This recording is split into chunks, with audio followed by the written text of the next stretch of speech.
Hi, my name is Kaylee, and you're listening to CJSW 90.9 FM, broadcasting out of Mohkinstsis at the University of Calgary campus radio station, located on Treaty 7 land. We would like to take this opportunity to acknowledge the traditional territories of the people of the Treaty 7 region of southern Alberta, which includes the Blackfoot Confederacy comprising the Siksika, Piikani, and Kainai First Nations, the Tsuut'ina First Nation, and the Stoney Nakoda, including the Chiniki, Bearspaw, and Wesley First Nations. The city of Calgary is also home to the Métis Nation of Alberta, District 5 and 6. We would also like to note that the University of Calgary is situated on the land adjacent to where the Bow River meets the Elbow River, and that the traditional Blackfoot name of this place is Mohkinstsis, which we now call the city of Calgary.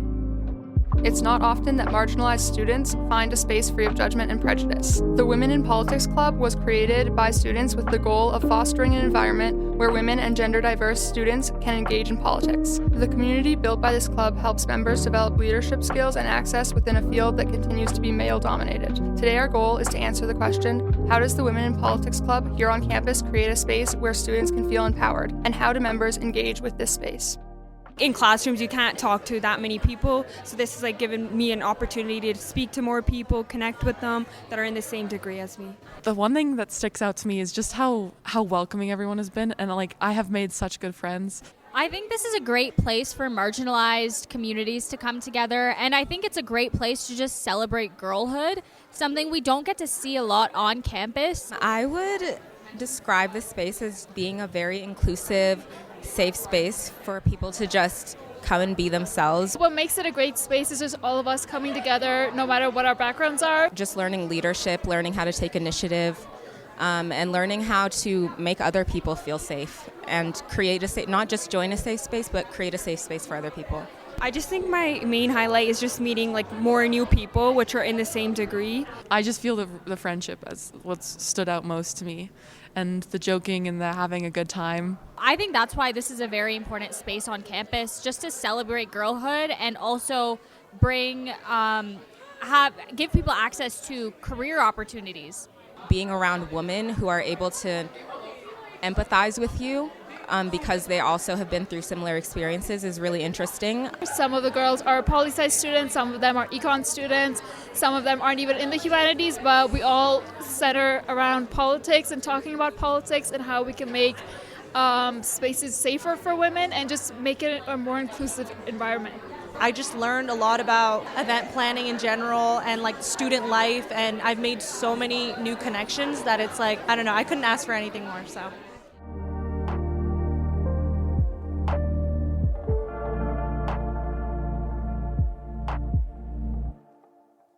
What you just heard were recordings from March 13th, where we chatted with members at Lead Like Her, an event hosted by U of C's Women in Politics. Going to this event made it clear just how important this space is for U of C students. So in this episode of Hallway Histories, we talked to Jay, the president and founder of the club, to learn more about how and why she created this empowering space. Once again, I'm your host, Kaylee. And I'm Maya, a co-producer for this episode and the director of social media for Women in Politics. The following is our conversation with Jay about the impact and space of women in politics at U of C.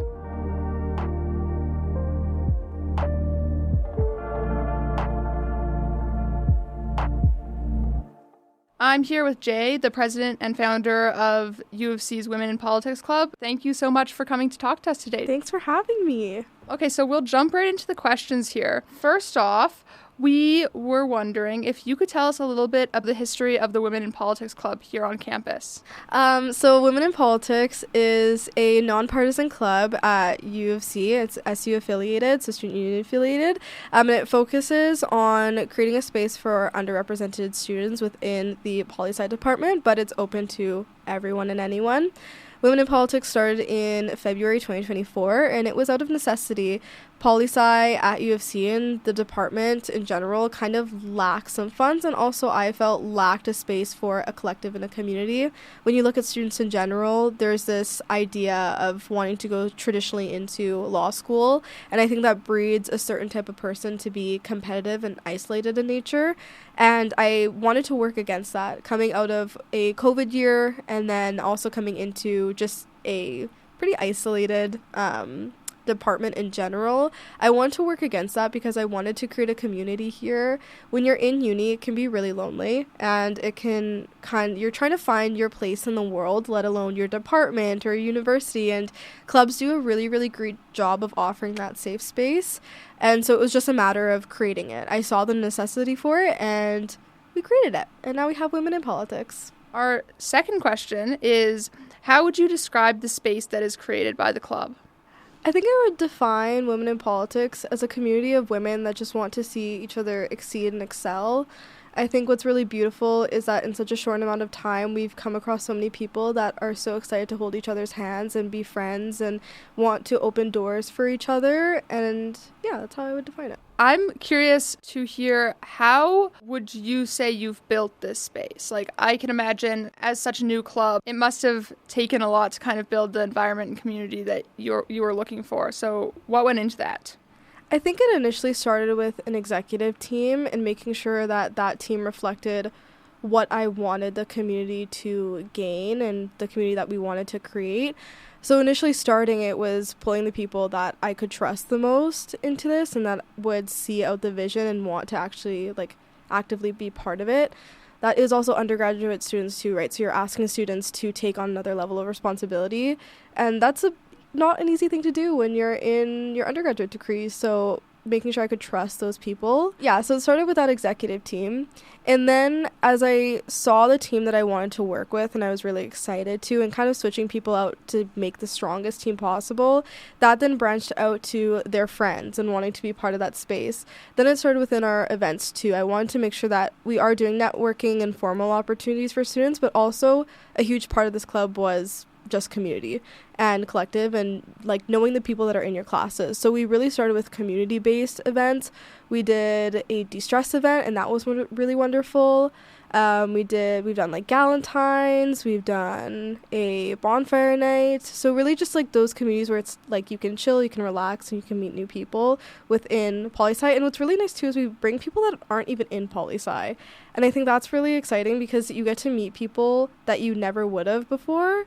And I've been stopped on campus so many times by people that have come to our events that are not in poli-sci, and I'm like, oh, I know a friend now. Mm-hmm. Yeah, it spans beyond just poli-sci and also people who are just interested in politics and being involved. And also our executive team, at first it really just was a matter of finding people who were dedicated to also having this club live on. I think a big thing that we're looking for is building a legacy and something that's sustainable long term and not something that's just gonna fizzle out. Jay's graduating, once she leaves, we want something that's gonna continue. And also we did a big push in the start, the first year that this club was formed, the marketing and the clubs week that we did, it was really important to get it off its feet. But also I think part of the success was because a lot of female poli-sci students saw the need, and once they saw that this was a reality, I think it was just a matter of, I don't know, getting the word out there. Because I think all of the members that we had gained in the 2 years, we had pretty quick growth. Those girls knew that there's a support system there. Yeah, there's many different communication channels that people can engage with as they choose, depending on what they want to get out of being a member. Why do you think that when you started the club, you talk about the necessity, why do you think there is a necessity? What kind of environment is the poli-sci degree at U of C like? I think within the department itself, one, you're looking at the arts department where it's a little bit underfunded and you're not getting as much attention as you'd like as eng or business. So there is a financial restraint, which there's not much that they can do about that.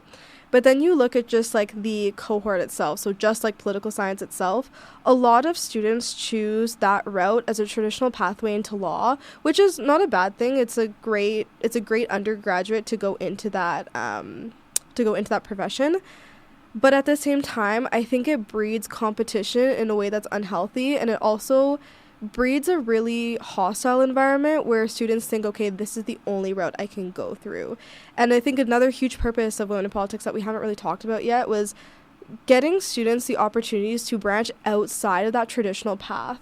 There are so many wonderful jobs within government, within public policy, within, honestly, politics itself, working behind politicians that aren't really generally exposed to us in the way that I would like, or like if you see like business or eng, I think the multiple pathways are really outlined in those departments, whereas poli-sci not so much. So again, it was like kind of branching out on what the department needed at the time and just couldn't necessarily do. What are the most important elements of the club, and or what would you say makes the club what it is? Oh, that's a good question. In my mind, the words community, collective, and opportunity is how I think I would define what are the most important aspects of it. As beautiful as education is, I think we're also in a time where education is power, but knowing people is what will get you to where you want to be. What do you look back on with fondness, and like what are some of your favorite memories that we've had together? So I think the first event we did was really important and really, like, I just remember like standing there and being like, oh shit, I can do this. Like, I can actually make something out of this. I would also say following the next year, February 2025, we really solidified our team. We saw the necessity of like, okay, we need junior execs here. We need only one director here. We need X, Y, and Z. We need to fill these positions. And originally, I actually had some people push back on it and being like, no, I think our team's big enough. And I was like, no, I can feel it in my head that we need more people, because I know the demand for this club requires more people's effort and more people to take on the burden of it. And so February 2025, we had solidified like a stronger, bigger team, and getting to sit with that group of women in particular was super exciting, just because everyone really wanted to be there, not out of, I want this on my resume, not out of like, oh, I got it, so I'll use it. They had a really big passion for just wanting to see women succeed. And I'd booked out that like a huge table. I think there was almost like 20 of us. And everyone was just going around saying their name. And I had just like this little intuition sparkle. And I was like, this was a good idea. And again, I know how powerful this can be now. They're also so driven. And that is so beautiful to be around, because I do believe that you are who you surround yourself with. And these women are so powerful. They want to go into politics or law or like government, whatever path that they have, they run at it so fiercely and with no remorse and no hiding who they are, even in just their daily presence. Like, everyone is so unique to who they are, and they stand in that. And it just really makes me feel safe enough to be who I am. And it also makes me feel safe enough to make a mistake as a leader and know that they're not going to blame me for it, but also give me the room to call me out on it. The special thing about this team is that like we are all genuinely like friends. And I think that's something that's hard to come across in a lot of clubs here at U of C. And I think that's something that's really special and something that's not gonna end with this generation of executives. I think it's something that will 100% be carried on, and it's just because of the way that you started this, and like it's 100% your legacy. I mean, I think that's awesome, because anyone I think can put up posters and say we're starting a club for whatever thing, but I think maybe the hard stuff that it sounds like you guys have been doing is like building how the club feels and the community of the club. And I mean, it seems like you guys are passing that on to the next group who's going to come in and sort of lead this club. So I think that's really cool.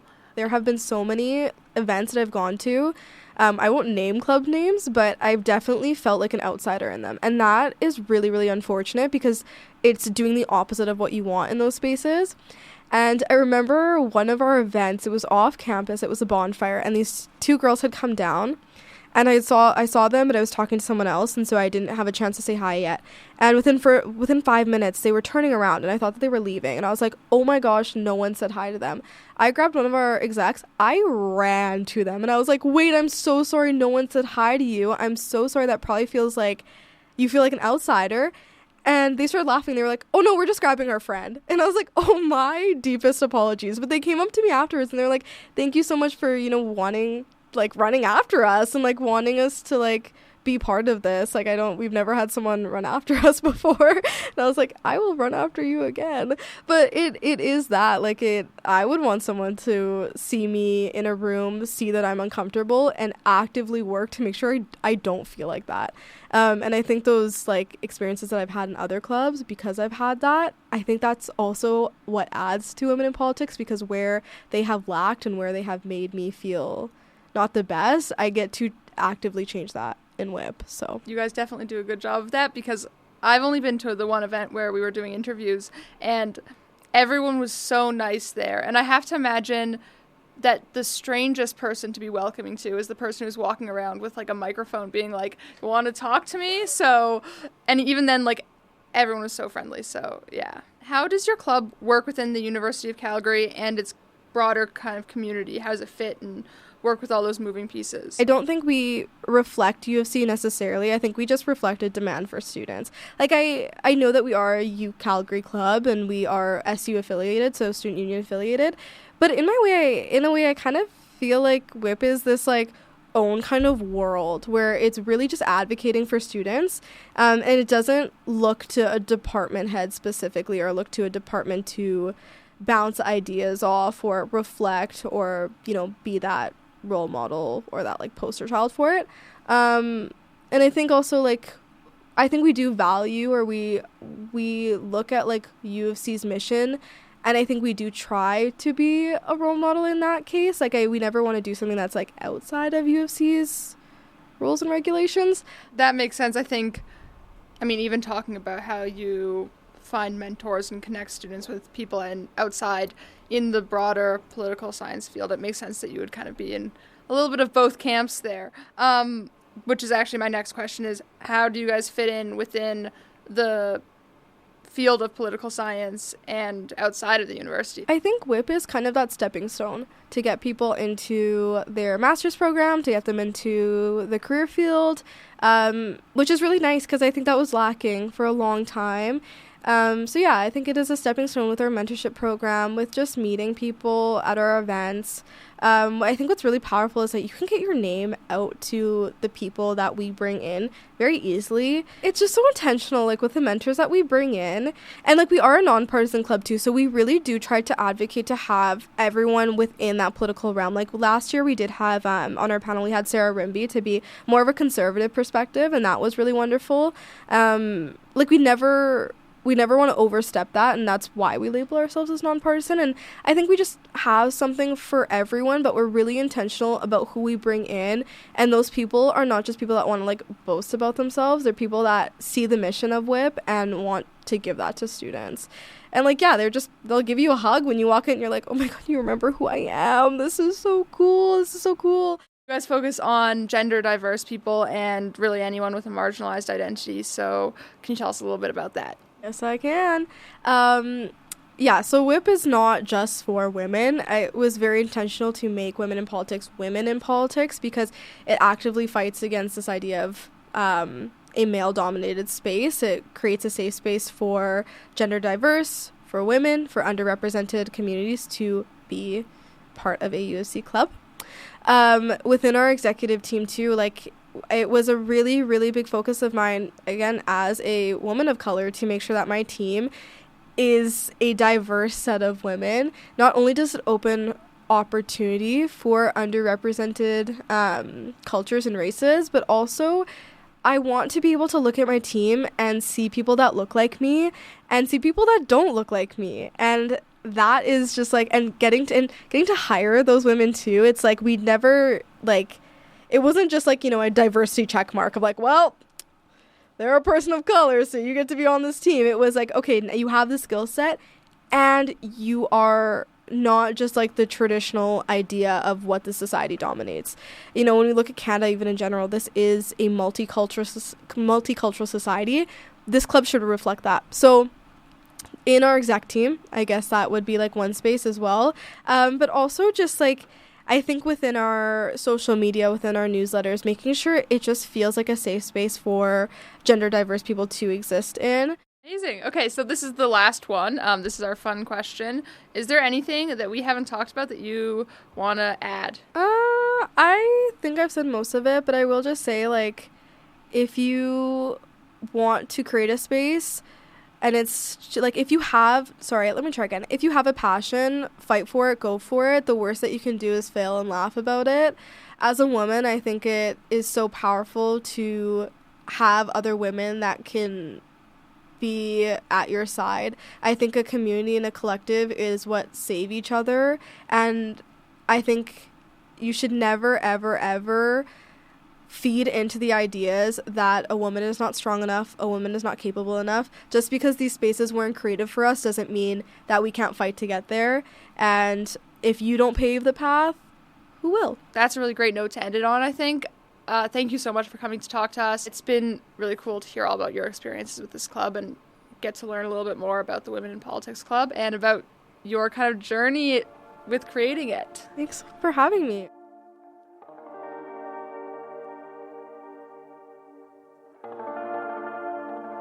Ultimately, exploring the Women in Politics Club showed us how important spaces are created on campus. The club empowers women and gender-diverse students by creating a judgment-free community dedicated to leadership development and political engagement. Our interviews highlighted how members engage with this space to build confidence, gain access in a traditionally male-dominated field, and foster a strong network of support. By offering this community, the club is actively working to reshape the political landscape on campus and beyond, helping women and marginalized students create a future they can be proud of. If you were interested in what you heard about today and want to become involved with Women in Politics, you can follow us on Instagram at WhipUFC. This has been Maya Bristow and Kaylee Scott for CJSW 90.9 FM. Thank you for listening to this episode of Hallway Histories.